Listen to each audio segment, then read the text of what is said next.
Hello friends, welcome to my booktube channel. My name is Alex and I have a special guest with me here today. I am excited to introduce you to my husband, Dylan. Hello everybody.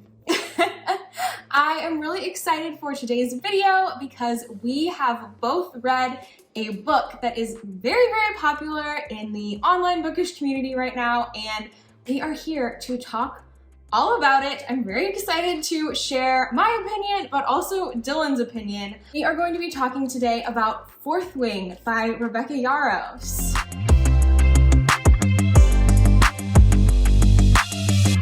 So this book has been extremely popular since its publication in May. It is now June. It's been out for about a month. Oh, showing off the sprayed edges. Thank you so much. And I was lucky enough to be able to read an early copy of this via NetGalley, and I absolutely adored it. It was so much fun to read, and Dylan ended up deciding to read it after I had finished it. Why did you decide you wanted to read this new adult fantasy romance book? I didn't know what I was getting into, but I heard there was dragons and that sounded fun, and I was driving a lot and needed something to read on my commutes, so I got the audiobook. Yeah, I don't actually think I recommended it to you. I think I just said I liked it. You just said there was dragons and it was fun, so I read it. Yes, and so we are here today to get a man's opinion on this, I believe, female-targeted novel. I disagree. You disagree? Yeah. Okay, that's good, that's good. I do think this is such an awesome book. I gave it 5 stars myself. So for today's video, before we dive too much into talking about this book, we are going to have a spoiler-free kind of review at the beginning. So if you've not read this, you can stick around for that portion, and we will give a spoiler warning before we start saying things you don't want to know before you dive into reading this book. But before we dive in, let us know down in the comments if you yourself have read Fourth Wing. Did it live up to the hype for you, or have you heard about it at all? I would like to know your thoughts and feelings about this very popular book right now, so let us know that down in the comments. Okay, so if you have not read this book, Fourth Wing by Rebecca Yarros is a new adult fantasy about a war college for dragon riders. We are following our main character, Violet, who has been kind of trained her whole life to become a scribe in this world. She suffers from a chronic illness and never really thought that she was going to become a warrior, but her father has passed away and her mother is actually a general of the dragon riders, and after her father's death, her mother changed her mind and decided that Violet is going to become a dragon rider or she will die trying. So Violet gets thrust into this world that she is not really prepared for, has to go through all of these dangerous trials to see if she can bond with a dragon and become a dragon rider. Anything to add there? There's dragons, that's great. Read it. So this is such a fun story. It's definitely high action, lots and lots of plot in it, but it is also very romance heavy. This is published by Red Tower Books, which is a new adult romance imprint, and they definitely focus on those romantasy stories. So if you're into that, this is definitely one to check out, and an imprint publisher to keep your eye on. So Dylan, what was your star rating for Fourth Wing and your review with no spoilers? Out of 5 stars? Yes, out of 5 stars. 4.5. I thought that at every turn there was something fun and new. There's a lot going on in the background that you have to pay attention to throughout the book. There was something that I caught that you didn't. I don't remember. No spoilers, we'll talk about that later. There was a lot going on, and it's definitely a foreshadowy book, so you can figure out and try to figure out what's going on as you read it, which is another fun part of it. Why did you give it 4.5 stars? It's very similar to another book. I see. So you didn't like that it reminded you of something else? It felt like the adult version of something that was super similar. Okay, so that's why it wasn't like a perfect read for you? Yeah, but I did like the other book that it's like, so it's still very highly rated. Okay, cool. Well, I'm glad that you enjoyed it, even though I didn't actually recommend it to you. Glad you had fun reading it. I really love this book. I personally did give it 5 stars. I blew through this. I had so much fun reading it. But I was actually lucky enough to have that early copy. I saw it on NetGalley, had kind of heard a little bit about it and knew it had dragons. I love a good fantasy with dragons. So I requested it before I had really heard any reviews about it. Ended up loving it, and then when it came out, all of a sudden it blew up everywhere. So I do have to say that I didn't go in with any sort of expectations, which I have heard some reviews now of people saying that, you know, their expectations were a little bit too high because it has been so hyped. So when I was going into it, I didn't have that issue, and I absolutely could not stop listening to it, and then had the worst book hangover ever after finishing it. I had such a hard time finding something else to read, and honestly just wanted to go back and read this again. I probably will soon because, oh my gosh, it's so good. And I cannot wait for the second one, which comes out in November. Are you excited? I'm very excited. It's coming out around my birthday, so yes, it is. It'll be nice, a little treat. Maybe we can reread it together when we get closer to the release date.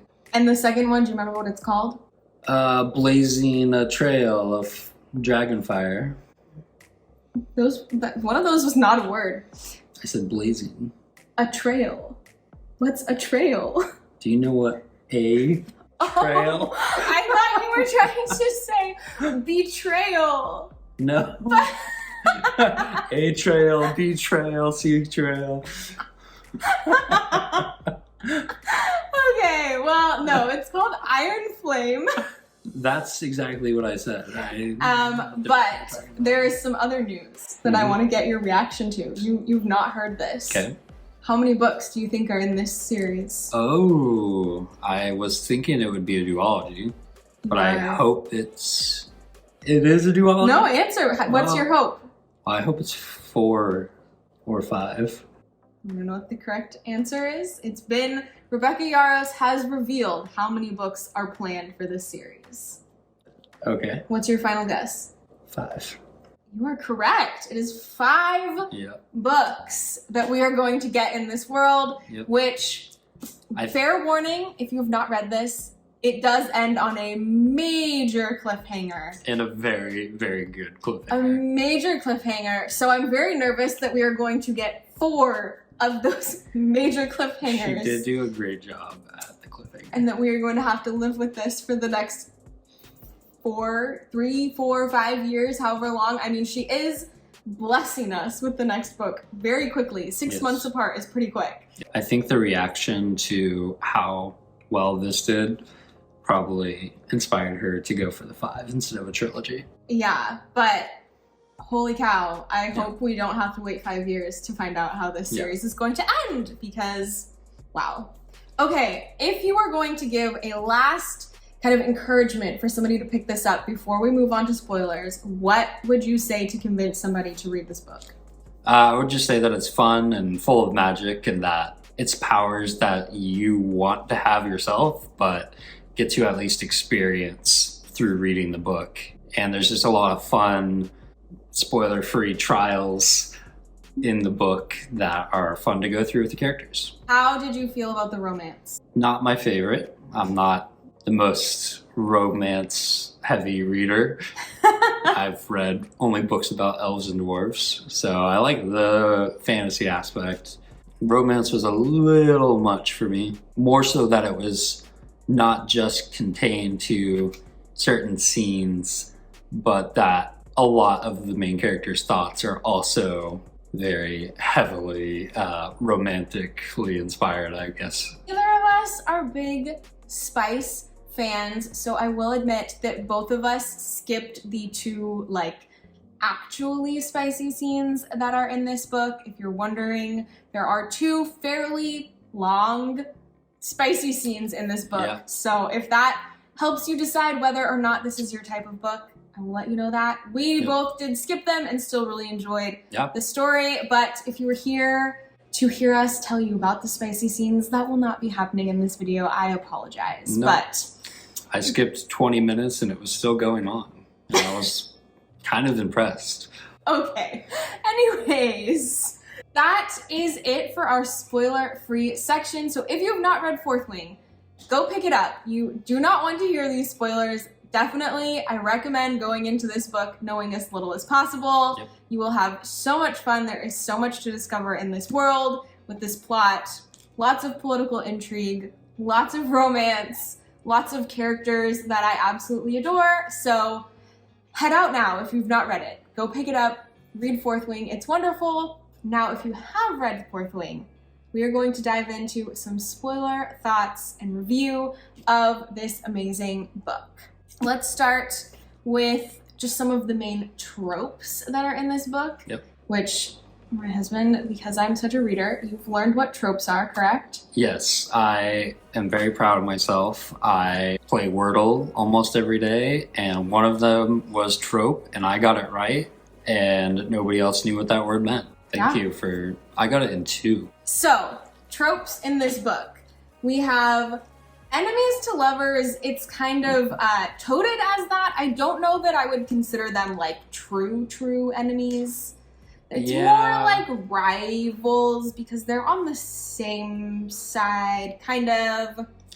It's enemies-ish to lovers. I wouldn't say it's full-on enemies to lovers. Yeah, it's like dark academia level enemies to lovers. There's some dark academia vibes. They're going through the same things with a common goal, but they don't like each other. Which I guess we're in spoilers, so a lot of these people probably already know that, but I enjoyed that aspect of it. There's also a love triangle. That's another trope in this book. How'd you feel about that? It was a little bit annoying. Annoying? Yeah, I don't love triangles. It felt a little forced because the main character never really showed all that much interest in Dane. That's kind of why I wasn't bothered by it, because she kind of got over him really fast. She did. And so I felt like it wasn't a super irritating love triangle, because it was like, okay, I'm actually not interested in him, bye. Yeah, that's fair. And like, I guess that's better than her going back and forth between the two, because she pretty quickly made up her mind there. Yeah. We also have a tournament trope, or I guess training and trials kind of trope. There are lots of different competitions throughout this book, which I thought was so fun. It kept the plot really interesting, where a lot of fantasy plots might drag in the middle. We kept getting like events that they would do, and that kept me really interested in what was happening next. Yeah, I think that especially since she had this sickness that affects people in this world and apparently they don't recover super well, that was cool to see her like try to figure out how to do these really tough trials, because that gives you insight to the real world of people with disabilities who have to figure out their own trials every day. So that was cool. Yeah, and did you know that the chronic illness is actually based on Rebecca Yarros' own chronic illness that she deals with? Like, it's the symptoms, all of that are very similar to what she actually deals with herself. Yeah, that's cool. Which I thought was really cool. I personally do not struggle with a chronic illness, so I can't give, you know, a full review of what that representation is like, but I have listened to some people give reviews, and I've heard very positive things from people who struggle with chronic illness, that they really appreciated the way that it was represented in this story. From an outside perspective, I did enjoy the way that that was done. Yep. Any other tropes? We've got like forced proximity because of the bond of the dragons. Xaden and Violet cannot be apart from each other for very long. So that was a fun twist on the forced proximity trope in romance. I really enjoyed that aspect. We have kind of a twist on like fated mates trope, because Xaden and Violet are not mates, but their dragons are. So that was kind of fun. I'm not a huge fan of the like actual mates trope that we see in like a lot of fae stories. So I liked this twist on it. We had our bookish main character. We had our tortured male main character. Those tropes that everybody loves to see. I'm sure we're missing a ton, but loves to see the tortured male. Yep. I know. I know. How did you feel about the world building in this story? It was excellent. I felt like it wasn't rushed. I've been reading, or I was starting to read another book, A Darker Shade of Magic. And that is just like you're expected to know what everything is and who fast. Everyone is. Yeah. Drinking from a fire hose. Yeah. And this has a nice play, and they go back like with the SCRIBD theme and like cover that later. So it's like I felt like everything was integrated at the right spot. Yeah, I also thought it was really clever. I really liked how we were given a lot of the world building when Violet was stressed. She would like recite facts to herself in her brain to calm her down. Yeah. And I liked that as a method of giving us world building because it felt like it was there for a reason and it wasn't like, oh, here's just a ton. Yeah, I really liked that. She would like, she did it so well. She had kind of anxiety that she was dealing with, and she... Understandably. Because she had grown up studying to be a scribe, she had a bunch of these, like, books memorized, and so we would get her, like, telling herself facts to calm herself down and keep her focused on what she was doing. Yeah. And we learned a lot about the world through that. We also learned a lot about the world through the, like, quick little quotes that were at the beginning of each chapter. Yep. I thought that was kind of a fun, different way to incorporate world building. And through the storytelling of the characters, like telling like, you did this to my parent, or like, oh, this is what happened to my brother, even though it wasn't what happened to her brother. Like, you've got all of these like inner stories as on top of like the SCRIBD facts that just kind of lend themselves to building up the world even outside the school. I also really thought it was fun at the beginning of the book. Do you remember at the very beginning, it says like, this work has been translated by blah, blah, blah. Yeah, I thought that was really cute. Yeah. I just thought that was funny. That made the book feel like an in-world artifact. Yes. Which was kind of fun. Yeah. And I think the person who translated it is her friend, the scribe. I think I heard that somewhere. Oh, really? Yeah, I think the name that's used is the same. I could be wrong about that. I'm not remembering fully, but I think I saw that somewhere. What about our characters? Did you have a favorite character? Probably Xaden. Yeah? Why do you like him? He's just very cool. He's like the most elite of the elite. Like, he could take on anyone. He could probably take on General Melgren and be fine. You jealous of his shadow powers? That's a pretty cool power, as we've seen in other stories. Yeah, I just like that he's also super protective. Like, he is just like super protective of both his friends and like the other children of the traders, like even of Violet, when even before like they were mated pairs, like he protected her at the tree and like he protected her, but he also didn't make her feel small like Dane tried to do. Like, and Dane tried to tell her, oh, you can't do this, you're too weak. And he didn't try to intimidate her, really. No. He was like, yeah, I'll kill you, but then, you know, besides that. Yeah, that's why I think the enemies to lovers is a little iffy, because they weren't really enemies. Yeah. There was never like he even never tried close to kill her. Attempt. Yeah. Yeah. He's just like genuinely a good person and is like also helping the rebels like protect themselves from the venom. Yeah. Well, I think my favorite character, okay, I have two. I loved Liam. I thought he was just such a marshmallow.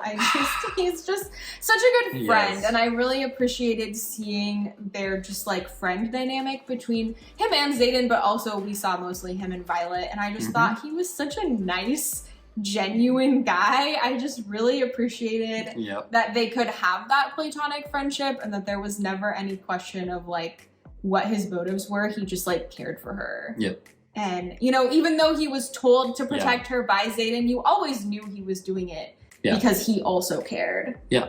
And he, like, never made it about, like, oh, I was told to do this. No. Yeah. He was just so good. And then tragically, I was crushed. Yeah. Yeah. We don't even need to talk about that right now. I'm not ready. But my actual favorite is probably Tairn. Taryn is hilarious. I am obsessed. I love Yandarna too, but Taryn, Violet's dragon, is just so awesome. I loved the way that these dragons actually had personalities and were almost human in their characteristics. He was hilarious. He was sarcastic. He was just a good time. And he totally believed in Violet. He wanted to make accommodations for her because he wanted to, because he cared about her. And the fact that, like, he's the most powerful dragon, or one of them at least, and then everyone's expectations got turned on their head, and she was his rider as the weakling. Yeah. And he was like, no, you're actually the strongest of everyone because you have to work 5 times as hard to do the same things that they do. I was like, yes, go Taryn, you're so cool. Also, why Taryn is hilarious is, or one thing that makes him hilarious, is when she was thinking about one of the spicy scenes with Xaden, and Taryn's like, oh, I bet you could go get the wing leader to help you with that. And she goes, oh, shut up. And like, when she was trying to practice her lightning. Yeah. And then Taryn like laughs in her head, and I just thought that was hilarious. Yeah. At least in the audiobook.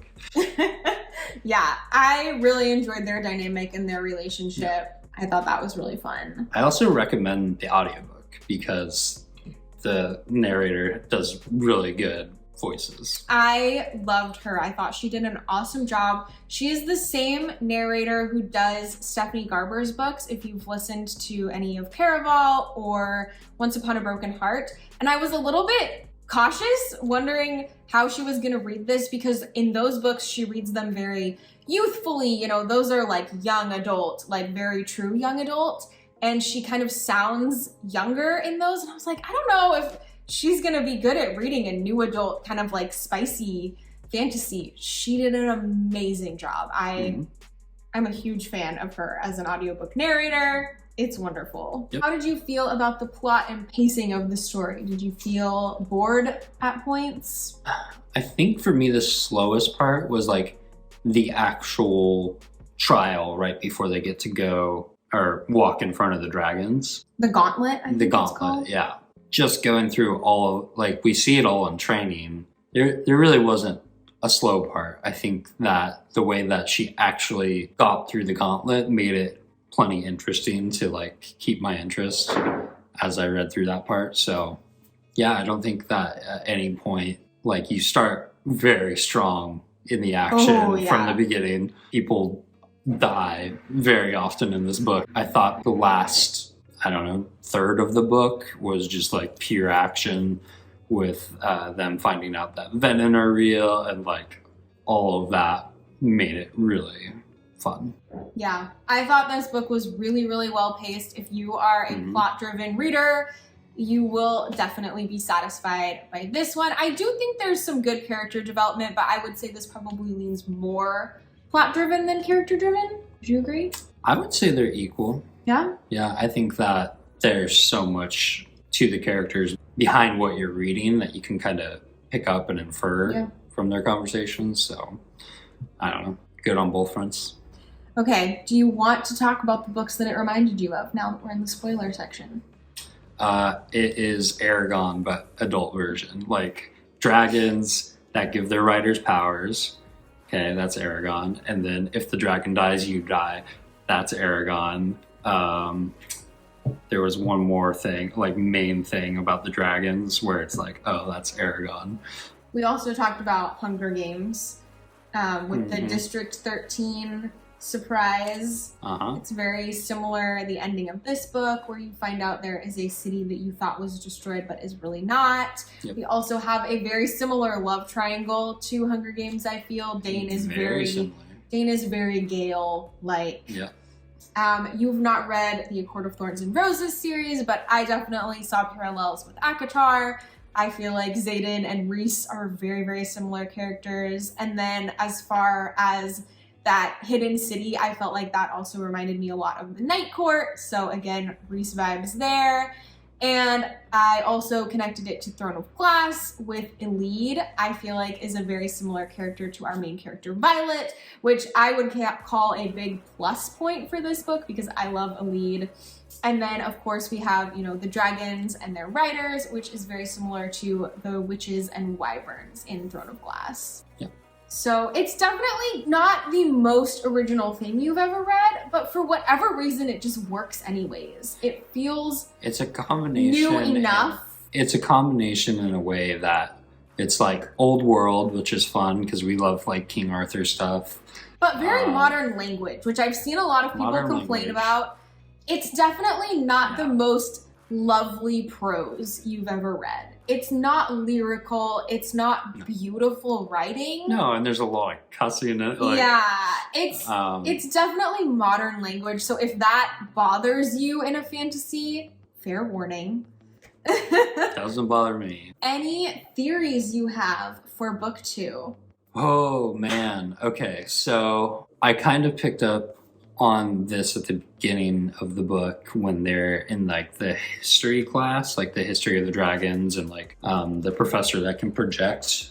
I don't remember his name. Sorry, don't remember. But then when she asked him about the writer that died trying to revive somebody, and she went up and was like, "Oh, it was my brother, wasn't it?" I like kind of figured out then that her brother might actually still be alive, and that maybe the other writer is too. Maybe he became like a venom or something because... You think Taryn's writer is still alive? How could he have bonded with Violet? If he became a venom. Because they said that it's a distortion or a mutation of the magic. Interesting. Because I really think that's possible. Because that's why he wouldn't have wanted another writer, right? Like, that would make a lot of sense. Like, he doesn't want another mutation coming out of his power. They told everyone that Brennan died. He didn't.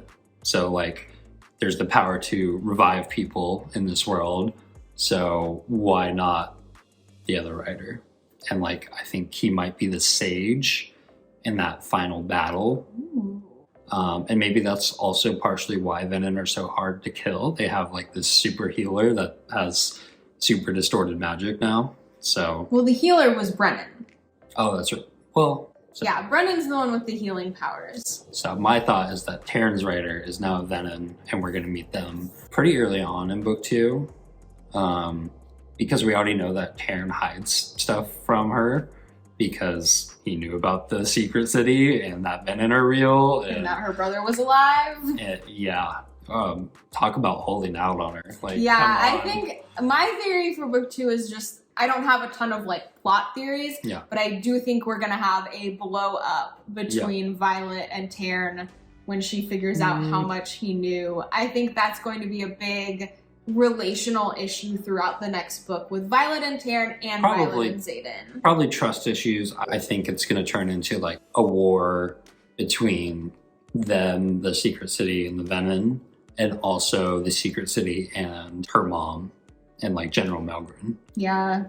And then I think that might kind of mutate into them joining together finally and being like, hey, actually, we really need to focus on the real problem.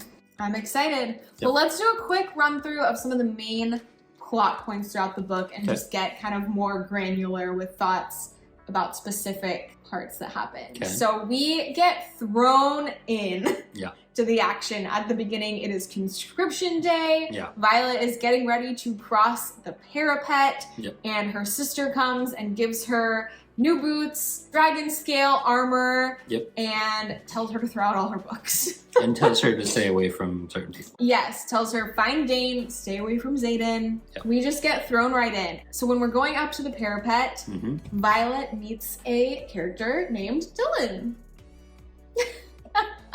I was so excited. I was like, oh, he's such a like marshmallow. He's so sweet. He's, you know, trying to become a writer, and he wants to go back and marry his girl. He's got the ring. He's so in love. I think she definitely told him to keep the ring for a reason. I don't think she planned on marrying this guy.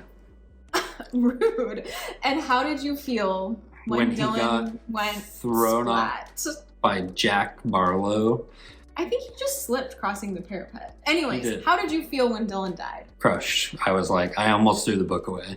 I was like, if this is how they're gonna start the book, this can't get better. But it did. Yeah, that was a bummer. But she did meet her best friend, Rhiannon. Rhiannon? I don't know how you pronounce it. I didn't like the way the audiobook pronounced it. Yeah. I felt like it was incorrect. Yeah. But looking in the real book, I'm like, oh, they said things weird when they didn't have to. we meet her. She trades the boot to keep her safe. Mm-hmm. I just loved that, like, right off the bat, we learn who Shoes. Violet is. Yeah. You're like, oh, okay. Yep. You are so loving and caring, like you've never met this person before. Yep. But you're going to trade your boot and maybe risk your own life to help her stay safe, to have the grip on the parapet to not And it's slip. not a tactical move of like, oh, this person can protect me later on. No. Because she didn't know anything about to her be kind. or her skills, and turned out to be a great friend. We also meet Jack. Gotta love a little bit of Jack. I mean, I loved the way Violet handed it to him at the end of the parapet. Yeah. That was so awesome. Like, classic raging bully gets his just desserts many times. I love that he tried to be a bully all of the time and always failed. Like, He was the worst. that was like a good recurring theme though, because it's like being a bully doesn't get you anywhere. Remember that. So I did like that. Then we get thrown into training. She gets, you know, put in her wing. Their group gets taken by Xaden, and he's her wing leader. She's in the 4th wing. She's with Dane. He's her, squad leader, I think it's called. And we have, you know, their weird relationship starts happening. Yep. I never liked him. Yep. He was the worst. It felt really forced because we know each other, so this is... He just kept trying to take her back to the scribes every time. He's like, you really can't be annoying. here. Yeah. Go back to the scribes. All of the time. And she was like, no, I'm doing this. And he was like, no, leave. It was good that it helped her figure out what she wanted though, too. It was. What did you think of her poisoning her opponents to win her matches? Excellent. When she grabbed the fruit from the tree the first time, I was like, huh, that's kind of weird. Like, what is that going to be for? And then we find out that she signed up for kitchen duty, not because it was like the easy thing, but specifically to poison her opponents. Like, she's so smart and thinks everything through and takes Brendan's notes on how to survive in here and makes it way better. Like, she's like, oh, that's a good idea. And then is like, I'm going to go all out on it. Like, not just like, oh, I'll learn their fighting style. Hee hee ha ha. Like, no, I'll poison them. I'm going to make it out of here. Everyone wants to kill me, so I'm going to use whatever I can. Yeah, she's brilliant and cunning, and I just love the way she thinks on her toes and uses the skills she does have, even though she's not trained. Yeah, where did she learn about all these poisons, by the way? I think from being a scribe. Probably, but I think we'd hear in the story how she learned it. I just don't remember fully. Then we have the gauntlet, where her and her team, do they come in first with that? No, they don't. They don't come in first, but they don't like lose points because she like cheated. Yeah, they take like a 10 or 30-second time penalty, which puts them in like the top 10 squads. Yeah, because they do really well throughout the competitions. Yeah. But after the gauntlet is threshing, I believe. I know I'm skipping some things, but going with big plot points, we have the threshing. Threshing was where fun. Jack is being the worst again. Yeah. I did like that right after the gauntlet, they like walk past all the dragons. Right they like kind of show themselves. But it's like a nice like, hey, let's slow down for a second and like learn more about the dragons. That goes back into the world building. Like, oh, greens do this, and like, oh, you got killed by an acid cloud. Like, sucks for you. Yeah, and it's kind of like people die. A fun way to thin the group out a little bit. A fun way to kill people off? Yeah. If you had to choose between the parapet and like a dragon melting you, at least the dragon melting you. Fun. Super fun. The dragon melting you is so fast. Like, you don't feel it. I hope. Anyways. Yeah. We have threshing. Yep. Did you know that she was going to bond both? Did you see that coming? I saw it coming that she was going to bond Taryn, the most powerful, because why else would you point him out in this class? So that was pretty obvious. The golden dragon, so since nobody knew what the golden dragon was, I thought Taryn could transform. Ooh. and like kind of disguise himself, and he was coming to just like check out the candidates. And then like she was gonna bomb the weakest dragon, and then he would transform that'd be interesting. yeah. So I thought that would be really fun. Definitely, I thought then maybe Andorna was Taryn's hatchling or whatever, and that she was coming to like scout for him when he showed up. I was like, okay, so it's not him, but she's gonna have a say in him picking her. Yeah. I thought it was so sweet how much Taryn like loved Andorna, and the fact that Violet protected her was what made him want her. Yeah. I also thought it was very fun that Andorna appreciated it enough to bond her as well, because she didn't have to do that. She wasn't supposed to do that. No. I'm so scared for Andorna. Yeah.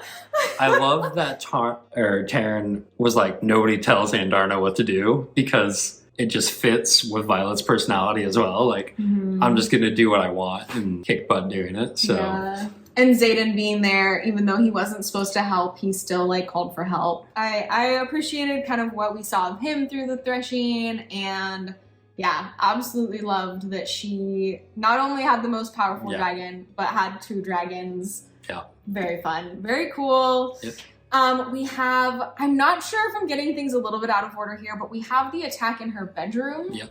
Where Jack comes to try and kill her, and we discover one of her powers. Jack wasn't there. Jack wasn't involved? No. No, you're right. It was the other It was the other wing leader. It was the wing leader. And because she thought she was weak and couldn't handle herself. And that's how they got through the door with her power. And that's how we learn about the power that Andorna gave to Violet. Yep. What did you think about that? Incredible. Best power ever. I hope that Taryn said like, oh, well, Featherwings usually their powers change when they get older. I really hope it doesn't. Like, stopping time she gets is to so have good. It like more, like without hurting Andorna or something. Yes, and like as she gets stronger, like especially since she's like building her power now when she's young, like other dragons don't get that opportunity. So I think she's going to be like even stronger than Taryn maybe, and like Andorna could be the strongest dragon then? Yeah. Even and stronger than isn't there a general who has like an even more powerful dragon than Taryn? Yes. General Melgren, his dragon can give him the power to see the outcome of a battle. Yeah. So I think Andorna's power is going to totally counteract that. And like, oh, you want to see what's going to happen? Oh, you can't because you can't move. Because I changed the outcome by stopping time. Oh, wow, that could be cool. Yep. So Violet's power that she gets from Andorna is to be able to stop time. However, this does cause some issues for Andorna. It's dangerous for her to use, so we don't see her use it very often. Yes. She vows to only use it if she like desperately has to. Yep. Yep. So I'm very scared for Andorna's safety. I love her so much. She's so charming. The freaking bedroom scene, just go back for a second. Yeah. Incredible. Like, you're scared for Violet the whole time. And then when time stops, you're like, wait, what's happening? Like, does she have a power nobody knows about yet? And then Xaden coming in at the end and just slaughtering everybody. Slaughtering. He did. And in a very cool way. You get to see his shadow power in like full force and like how terrified people are of that. Yeah, he's powerful. Like even going forward to like the battle at the end of the book, which we can talk about then. Yeah. But his shadow power is just like way overpowered. It really is. Yeah. I don't have it on this list, but there's also a scene that I absolutely loved, and it is the challenge where they have to go and find something in the school. They would make their enemy have the strongest advantage if their enemy stole it.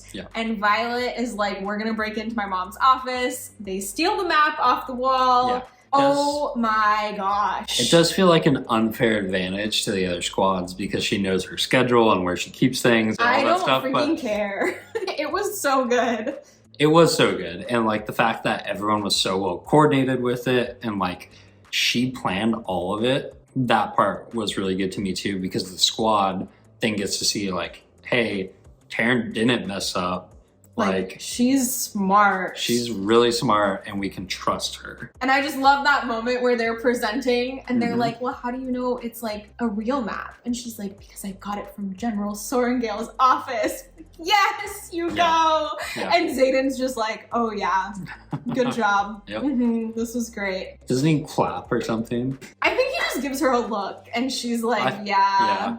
I feel like she said like she could see him smiling in the back and clapping or something. Where you know he's proud and it's like, oh yeah, she did good. Yeah. That was awesome. So is it because they won that? Is that when they go to where her sister is stationed? Or is it after they win a different competition? I'm pretty sure it's that one. Okay, so then we'll talk about that. They go to where her sister is stationed. She gets to see her sister. They leave to go see Rhiannon's sister and her new baby, which was just like very precious. I loved that her sister decided to help them and go with them instead of turning them in. It also shows like the unnecessary part of the school where you can't talk to your family. Yeah. Like that doesn't make them weak. I just thought that was like really cool to see like, oh, they can come together and still be okay. The emotion isn't making you a weak squad member. So. And then they get back to the outpost and Xaden shows up because Sigale could not stay away from Tairn. So he is there and this is where we discover that they have mind-speaking abilities. Oh, between Xaden and Violet. Yes. He speaks into her brain and she is freaked out. Shocked. Yeah. What did you think about their mind-speaking communication abilities? Okay, to me it was pretty obvious that it was coming. Really? I don't think I expected them to be able to do that together. Oh, 100%. Because like as soon as we found out that Sigale could talk to her, I was like, well, there's no chance that he can't talk to her too. Oh man. Like, yeah, the whole mated dragons thing is fun. I think that's a fun twist. Yeah. And that they've both adopted Andarna, even though she's not their hatchling. Yeah. I think that's really cute. I love that the two like most powerful dragons at the school are mated together and that they're not actually scary. They're just like super protective and super like mom and dad dragon. Yep. Yeah, it's fun. Very cute. I love how frustrated she is though that she can't speak back. She can't figure it out right away. Yeah, that's so he can like talk into her mind. And he's just super amused by it. Yeah, and she cannot figure it out. I thought that was fun. Then we have the like capture the flag challenge game where Violet finally discovers her power. No, you missed. Am I missing something? You missed the Griffin attack on the That's right. There's a Griffin attack on the outpost and they just leave. Yeah, they leave. But that is kind of one of their romance moments. Like they've started to become a little bit of a couple at that point. Yeah, they're definitely like there's some feelings there. No, they're definitely more public at that point. Okay. Yeah. Because they kiss on the But they're not like together. It's they're complicated. Yeah. A complicated relationship status. That was their second kiss. Yes. So that is really what starts them like not caring anymore. So yes, then we have the capture the flag game where she's been waiting.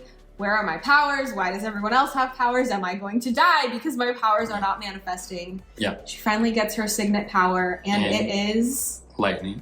And she gets to use it in the most satisfying way. For you, not for her. She was very upset about it. She was very upset about it, but the fact that she blasted Jack into oblivion is just incredible. I do kind of picture like a Stranger Things moment though, like where Elle doesn't have her powers and she just goes, "Wah!" and like screams and like throws her hand out. I imagine like that's what it kind of looked like, her on the back of Tairn. Just, because it says she thrust her hand forward, but then the lightning still comes from the sky. So it's like, whoa, that was kind of funny. Yeah. I at first was confused by her power because her mom has storm power. So I was like, what is the difference between storm power and lightning power? Yeah. I don't get why everyone thinks the lightning power is so cool when her mom sounds better to me. It sounds like she has everything. Yeah, because I want an explanation for that. It also said that her mom surrounded like their entire nation or whatever with storms and kept the enemies out. seems pretty powerful. Like, which, I mean, her mom is in general, so she is yeah. super powerful. But I'm just confused. What's her sister's What's power? the difference? I don't remember. I must not be that cool. Sorry. I don't remember what her sister's power is. Yep. Then we have the ball where they meet kind of like the political people. They're celebrating the ending of the where rebellion. Her mom comes in. Yeah. And at the end of the night, she leaves and finds Xaden sitting out on the parapet. Yep. We are really full in on the romance here. I believe this is where our first spicy scene is. At the end of that, they spend the night together, and then the next morning, they think there is a attack. The alarms are going off. She rushes, she puts on his jacket and runs to leave to go get ready. It's not really an attack. It is another war games, or so they are told. From there, Xaden gets told that he has to go off to this one particular outpost. He gets to pick his group to take with him. He brings Violet with him. And we find out that there is a lot more going on here. There is a real battle coming up.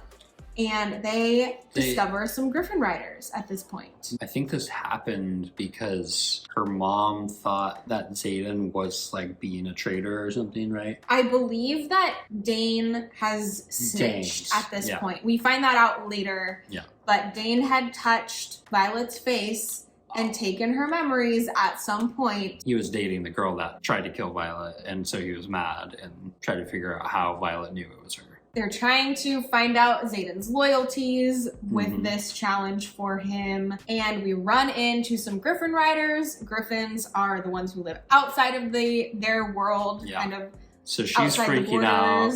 And we, right off the bat, know that Xaden knows these people. Yes. This is not the first time he's met these Griffin riders. Yeah, He's he immediately working with tries them. to like explain himself to Violet. So, but he's also like talking to them. He's like dealing, like they're in trouble. They tell him about an attack on a city outside of the borders that needs help. And Violet realizes that all of the other people in their group are marked like Xaden. They are all children of the rebellion. At this point, she also knows that Xaden is responsible for every single child of the rebellion. That if any one of them steps out of line, he will be the one to take the punishment. Because she asked what his silver scars were. So we figured that out at this point, and she realizes that she's with a group of only them and her. And she feels super betrayed and a little bit scared. She's like, what's going to happen to me right now? Until Taryn comes in and is like, hey, actually, it's okay. And then they find, this is also the point where she finds out that Venom. We're about to find out that Venom and Wyverns are real. The Griffin Raiders tell them that the attack is from Venom. So she's like, no, that's not possible. And then they go to the outpost. And everything that was in her dad's storybooks was all true. He was trying to teach her the whole time that Venom were real. They have this big battle to try and take down the Venom and the Wyverns. An interesting dynamic that her dad knows about it and tries to tell her, and her mom is trying to cover everything up. Yeah, I think we're gonna get a lot more family secrets coming up in these next books. But I was very frustrated during this battle that it took them so long to figure out that killing the Venom also killed the Wyverns. My gosh, that was so dumb. Very irritated. I figured it out very quickly, and I didn't understand why they didn't know that. It was very clear that, you know, when you kill a dragon, the rider dies. When you kill a Venom, the Wyvern dies, because their magic is the opposite. The Wyverns are made by the Venom. Of course, if there's no Venom, there cannot be the Wyvern. And so I was very irritated about that. That was super annoying, and the battle itself was cool. The fact that it took them forever to figure that out was pretty dumb, I have to say. Anything you want to say about the battle, about our very sad loss of Day and Liam? That was heartbreaking. That was. And to see them try to get them back together was super sweet, that was but like really soul-crushing. I was actually a little bit surprised that they killed Liam. I thought it might be... Were you actually? Because I actually spoiled that for you before you read the book. Oh, well, I didn't. That's good. I was sad that I had told you that when I was reading it, because I didn't think you were going to read it. And I remember telling you that Liam died. I remember you now saying, Yeah. like, oh, okay, good. man, I'm glad this you hurts. didn't remember. Yeah. That part was super sad. I thought maybe a lesser character would die right there. Maybe the other wing leader, the marked one, the gal. I don't think there's another marked wing leader. No, the one that starts like training her. Oh, I don't think she's a wing leader. I think she's just a... Oh, just a marked one? Yeah. That's really powerful.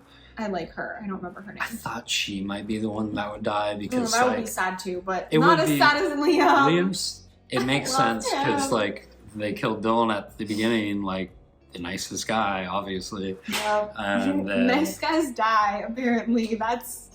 It's not looking good for Zayden, actually, because he is actually a secret softie. Yeah, he is. I don't think Zayden will die. I don't think so either. And like the dynamic of what happens to mated writers if the other writer dies, that's super interesting. Yeah. Because nobody knows. Like they've seen it where the mated dragon dies and then both writers die. Because yeah, that's the fear, is that if one of them died, the other dragon would be so sad that they would also die. But even just the writers individually, because Zayden thought if Violet died that he would also die. But they don't really know at this point. At the end of the battle, Violet is gravely injured, and we hear Zayden say, we don't have time to get her back to the school. We have to take her to him. And I knew immediately that we were talking about Brennan. I did not. I thought it was either Zayden's dad, he wasn't actually executed, or... That would be cool. I want him to be alive. He's probably not, but that would be cool. Yeah, I don't think he is. But like, why else would Zayden have hated her at the beginning? Or her dad. Or her dad, and he was actually a dragon rider, not a scribe. Whoa. And had healing power as well. Yeah. See, I think you had forgotten that Brennan had healing power. No, I hadn't forgotten, but I was fully convinced that Brennan was dead. That the guy that tried to heal Brennan didn't succeed. Yeah. See, I just remembered that Brennan had a really strong healing power, and so when she was injured and they said, we've got to take her to him, I immediately was like, we're going to Brennan. We're finding Brennan. This is sweet. And I was waiting. We get like quite a long stretch before from that sentence to when we actually find out for sure that it's Brennan. Yeah. And I was waiting for her reaction, and we do not freaking get it. It is the last sentence of the book, and it is from Zayden's perspective, not even Violet's. So we don't get an ounce of her reaction to seeing her brother. Nope. I was livid. I was livid. I was very happy with that. I think the cliffhanger was so good that I couldn't be mad. Oh my gosh. I was like, are you kidding me? I've known this for like 30 minutes. I've been listening and waiting, and then I didn't get the payoff. I didn't get anything. Yeah. She's mad at Zayden. We don't know what's going to happen there. There's definitely some reconciliation they're going to have to work through. I just thought of so many different theories now. Okay, go. So like in the future, like it seems like since her brother's super powerful, she's super powerful, her mom's super powerful. I'm sure her sister is probably pretty powerful that we can't remember. Zayden and her's kid we might see coming in around book 4 or 5. Oh, you think we're gonna get that far? They're gonna possibly get married and have kids? The author does like take timelines and like shrink them pretty well. Yeah, like even this was a full year, basically. There's plenty of times where it's like, oh, it's been 2 months and we haven't seen anything because she wants to progress the story. So I think that it's possible that we'll see a kid that doesn't become a dragon rider yet, but maybe Andarna switches her bond or something like that. Like that's a hot take. Lots of people don't like the pregnancy trope. We'll have to see. Well, that's fair.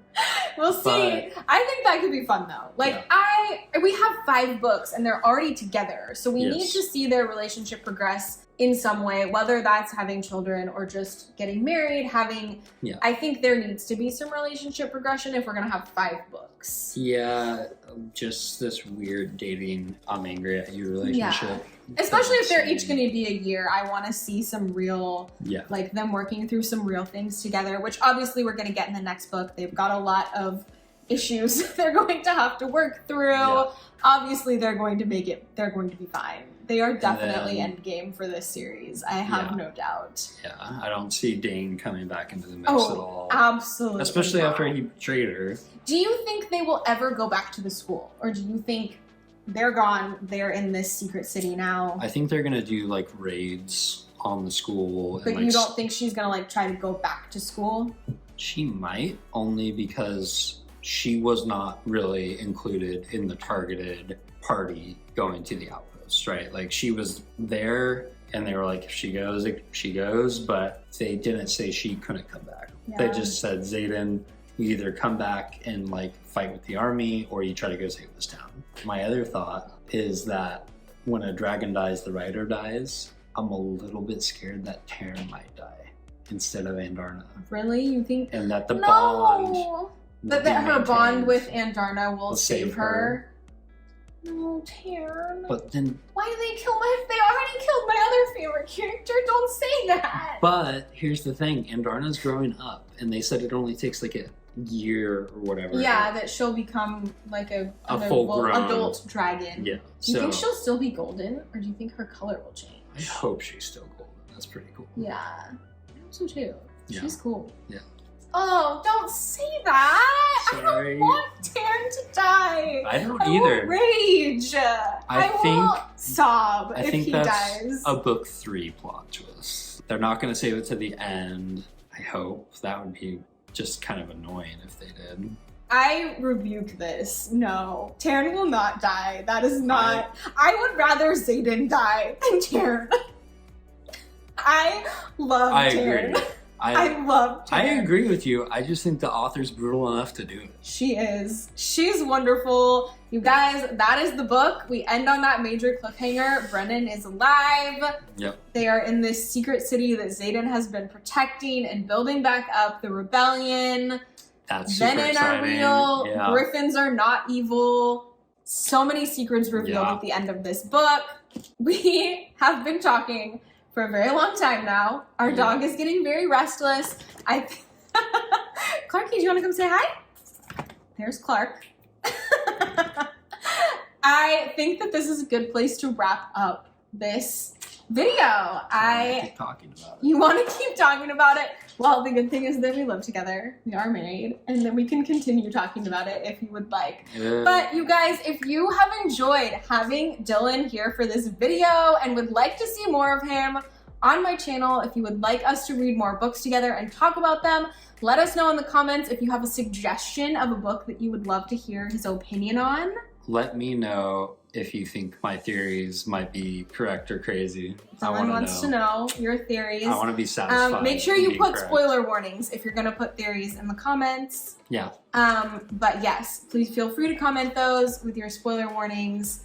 And yeah, let us know if you would like to see Dylan back in some more videos. Thank you so much for hanging out for this very long review of Fourth Wing. I have had a blast. Thank you for joining us today, Dylan. Mm-hmm. And that is all. So we'll see you next time. Bye, friends. Bye.